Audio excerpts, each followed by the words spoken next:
Sir வந்து அவங்க தாயை வந்து இன்டர்வியூ சொல்லும்போது ரொம்ப ரொம்ப டச்சிங்காக இருந்தது எனக்கு. ஏன்னா எனக்கு அம்மானா ரொம்ப உயிர். அந்த 9 மாதம் அவங்க வயிற்றுக்குள்ளேயே நான் ப்ராக்டிஸ் பண்ணேன்.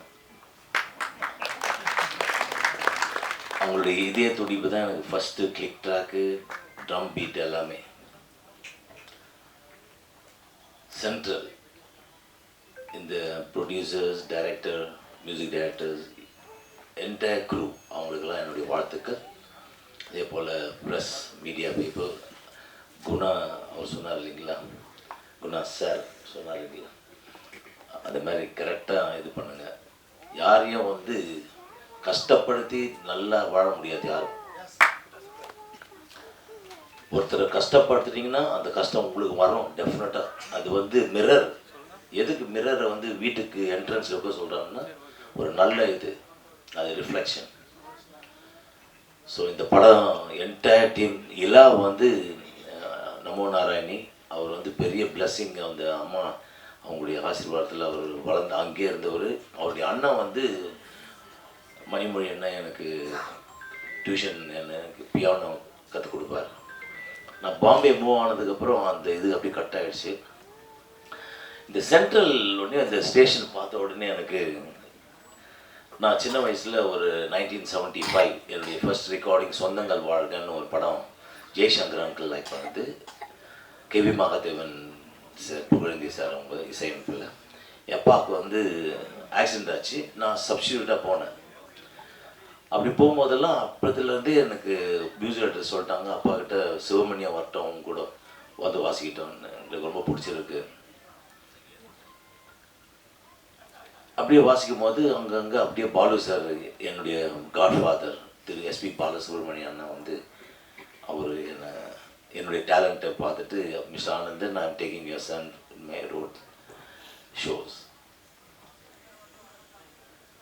அப்படியே நான் எல்லாரும் பாலு எஸ்பி பாலசுப்ரமணியன்ற மாதிரி எஸ்பி பாலசுப்ரமணியன்ற மாதிரியும் ஃபஸ்ட்டு எம்எஸ்வி சார், அப்புறம் ராஜா அண்ணன் எல்லோரும் கூட்டின்னு போவோம்.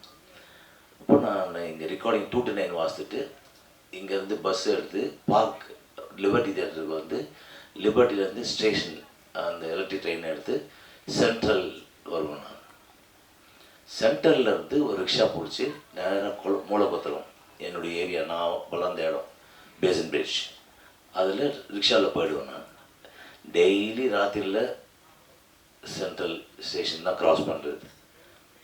அதே போல் பாலனா கச்சேரி வாசிக்கும்போது சென்ட்ரல் ஸ்டேஷன்லேயே இன்ஸ்ட்ருமெண்ட்ஸ்லாம் வச்சுட்டு வீட்டுக்கு போய் துடி மாற்றி உடனே நாங்கள் வேறு ஊருக்கு கிளம்புவோம். அந்த மாதிரியான ஒரு இது இன்றைக்கி அந்த சென்ட்ரல்னு பார்த்தோன்னே ரொம்ப டச்சிங், மறக்க முடியாது. எல்லாருக்குமே அது ஒரு சென்ட்ரல் அது.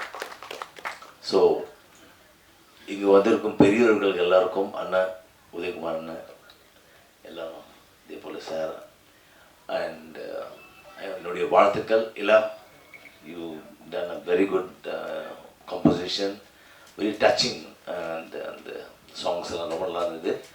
God bless, all the best, and நன்றி, வணக்கம். ஆனால் எனக்கு பேச தெரியாது, ஒன்லி இதுதான் தெரியும்.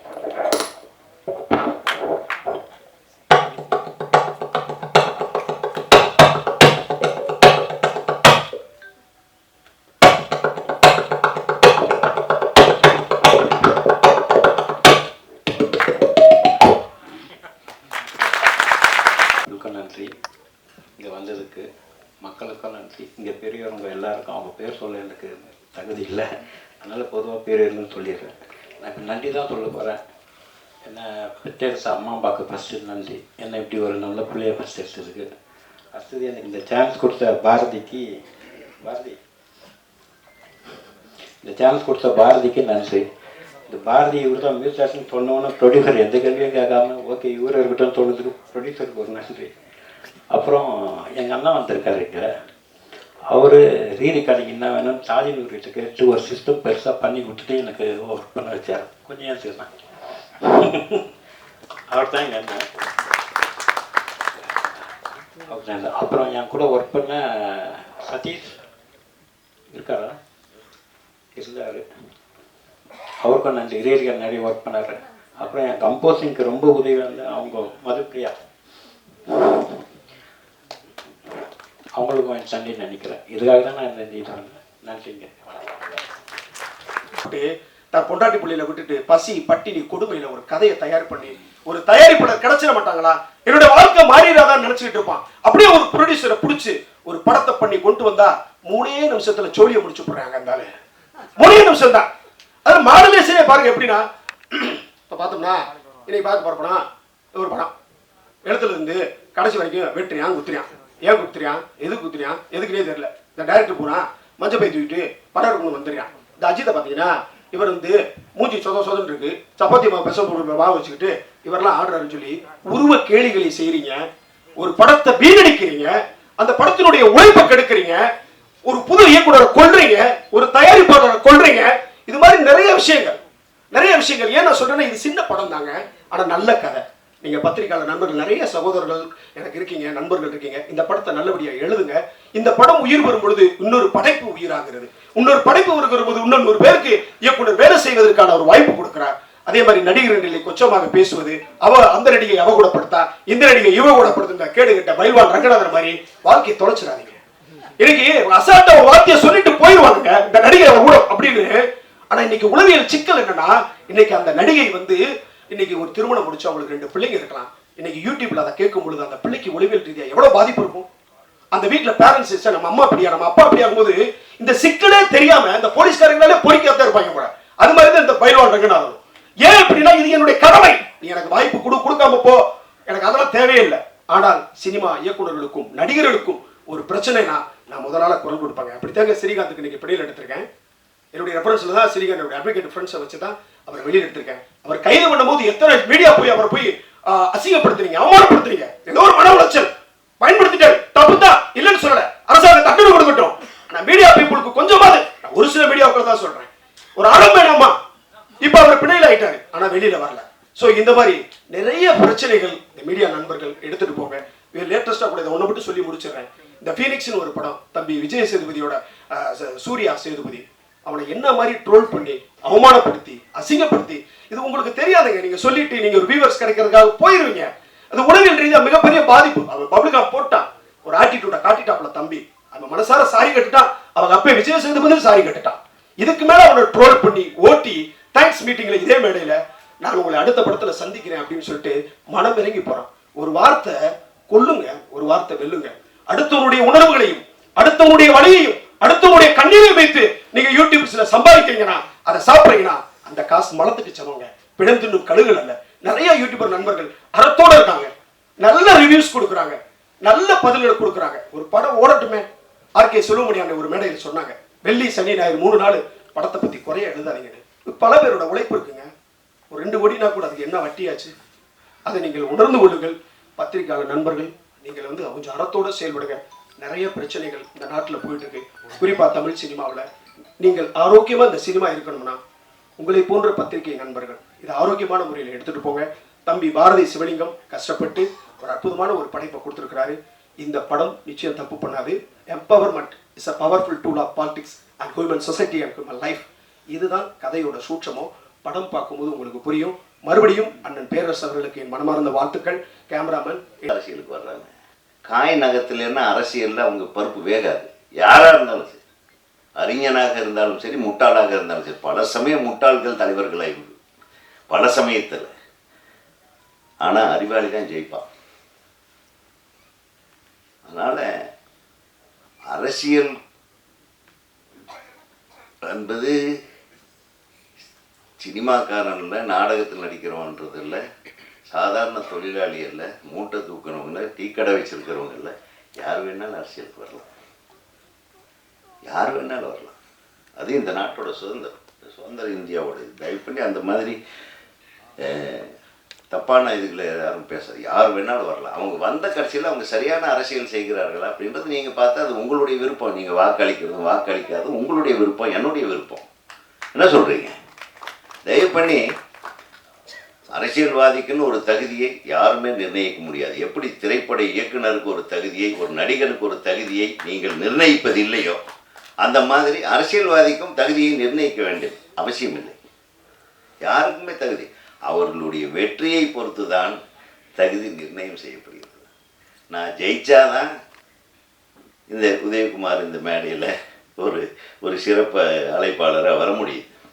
ஜெயிக்கலைன்னா கூப்பிட்ருக்க மாட்டீங்க. என் கூட வந்த 10-15 பேர் ஜெயிக்கலை, அந்த டைரக்டருக்கு யாரையும் கூப்பிடலையே.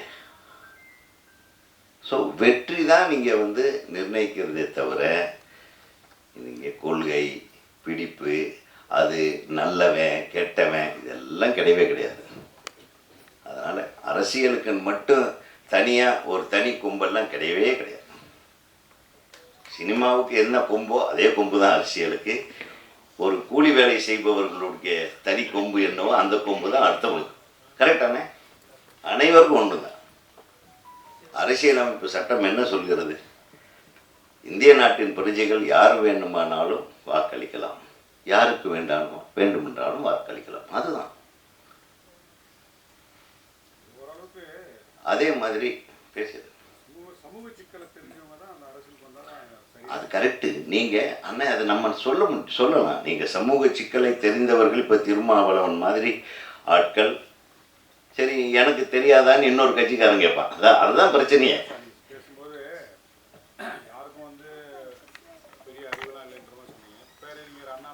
இல்லை இல்லை, நீங்கள் இன்னைக்கு வர்றவங்களை சொல்கிறேன். இன்னைக்கு வர்றவங்க அறிவாளிகளாக இருக்க வேண்டும் என்ற அவசியம் இல்லை. இல்லை நான் பொதுவாக சொல்கிறேன் பவனன். நான் என்ன சொல்கிறேன்னாங்க, யார் அறிவாளி என்பதை மக்கள் தான் தீர்மானிக்கிறார். அவர்களுடைய கொள்கையை பொறுத்து எந்த அறிவாளிக்கு வாக்களிப்பது என்பதை மக்கள் தீர்மானிக்கிறார்கள். அந்த அறிவாளிகளோடு கூட்டு வைத்துக் கொள்கிறவர்கள் வென்றெடுக்கிறார்கள். இதுதானே நடந்துட்டு இருக்கு. மற்றபடி அறிவை வந்து அளப்பதற்கு அளவுகோல் என்ன சொல்லுங்க? நீங்கள் ஒரு அளவுகோல் வச்சிருப்பீங்க. அப்புறம் வந்து பார்த்தா நம்ம ட்ரம்ஸ் சிவமணி அவர் இங்கே வந்ததுக்கு காரணம் வந்து அவருடைய ஃப்ரெண்டு மியூசிக் டைரக்டர் அப்படின்னு சொன்னார். இவர் அண்ணங்கிட்ட தான் அவர் வந்து பியானோ கற்றுக்கிட்டார் அப்படின்னு சொன்னார். ஸோ ஏதோ ஒரு கனெக்ஷனில் தான் எல்லாருமே உள்ளே வர முடியும். எப்படி சென்ட்ரலில் வந்து எல்லாரும் ஒன்றா இறங்கினாலும் ஒவ்வொருத்தரும் ஒவ்வொரு திசைக்கு போயிடுவாங்க. ஆனால் சென்ட்ரலுக்கு வந்து தானே ஆகணும், எங்கே வெளியூர் போகிறோம் அந்த மாதிரி வந்திருக்கோம். ஸோ சென்ட்ரல் இந்த படம் மிகப்பெரிய வெற்றி அடையணும். பேரரசுக்கு வந்து என்னுடைய மனப்பூர்வமான வாழ்த்துக்கள். ஏன்னா அவர் வந்து அவருடைய படங்கள் வந்து நிறைய பேஸ்ட் விஜயோட படங்கள்லாம் வந்து நம்ம டைரக்ஷனில் நல்லா துள்ளலாம் பண்ணியிருந்தார். ஆனால் ஒரு நடிகராக வந்து அவர் இந்த படத்தில் வந்து லீட் ரோல் பண்ணியிருக்காரு. அஃப்கோர்ஸ் அவருடைய படத்துலேயே அவர் வந்து நான் பண்ணுற மாதிரி இந்த கேமியோ ரோல்லாம் பண்ணுவார். ஆனால் தனியாக வெளிப்படங்களில் வந்து அவர் நடித்தது தான் நினைக்கிறேன் ஃபஸ்ட்டு ஒரு அது லீட் ரோலில் பண்ணியிருக்காருன்னு சொன்னார். லீட் ரோலோ மெயின் ரோலோ, பட் சென்ட்ரலில் வந்து அந்த சென்டராக இருக்கீங்கன்னு நினைக்கிறேன். அந்த வில்லனிசம் அது வந்து அவருடைய பார்வையிலையும் நடையிலையும் அந்த லுங்கியை மடித்து கட்டுறதுலையும் எல்லாத்துலேயுமே காமிச்சிருக்கீங்க. நடிப்புலேயும் படம் பார்த்தா தெரியும். இதுலேயே தெரியுது, ட்ரெய்லர்லேயே எமோஷ்னலான சீன்ஸ் தான் இருக்குது த்ரூ அவுட் த சாங். அது அவர்கிட்ட கேட்ட மியூசிக் டைரக்டர்கிட்ட எத்தனை சாங் கேட்டேன், 4. இது 2 வந்து ஒரு எமோஷ்னலான சாங்கு, இன்னும் 2 வந்து நான் அதுவும் அப்படி தான் சார் அப்படின்றாரு. ஏன் ஜாலியான சாங்கை போடலன்னு கேட்கலான்னு வந்தேன். இல்லை அதுவும் கிட்டத்தட்ட இந்த மாதிரி தான் அப்படின்னாரு. ஸோ கதைக்கு ஏற்ற மாதிரி ஒரு மியூசிக் அது அவரால் என்ன முடியுமோ அந்த அளவுக்கு மேக்ஸிமம் கொடுத்துருக்காரு. அவருக்கு என்னுடைய வாழ்த்துக்கள். படம் பாடல்கள் மட்டுமல்ல, படமும் மிகப்பெரிய வெற்றி அடைய வேண்டும். பேரரசு ஆட்சி செய்யுங்கள். சினிமாவில் நடிப்பில் இப்பொழுது டைரக்ஷன் அப்பப்போ மறந்துடாதீங்க. அதுவும் thank you very much. All the best whole team. Thank you very much. Work பண்ணது எனக்கு ரொம்ப ரொம்ப ஹாப்பி. இந்த படத்தில் வாய்ப்பு கொடுத்ததுக்காக ப்ரொடியூசர் சார் அவர்கள், Kumaraguru sir, Devaraj sir and Sivalingam sir எல்லாருக்கும் என்னோட நன்றியை தெரிவித்துக் கொள்கிறேன். டைரக்டர் சாருக்கும் என்னோட ரொம்ப ரொம்ப நன்றியை தெரிவித்துக் கொள்கிறேன். அப்புறம் இந்த படத்தில் ஒர்க் பண்ண ஹீரோ விக்னேஷ் அவர்களுக்கு என்னுடைய நன்றி. அவர் வந்து ரொம்ப சிம்பிளாக இருப்பார் ஷூட்டிங் ஸ்பாட்டில். ஹீரோ அந்த மாதிரி எதுவுமே இல்லாமல் ரொம்பவே சப்போர்ட் பண்ணாங்க. ஹீரோயின் வரல, சோனி வந்து she is very sweet girl. அவங்களுக்கு என்னோட நன்றி தெரிவித்துக் கொள்கிறேன்.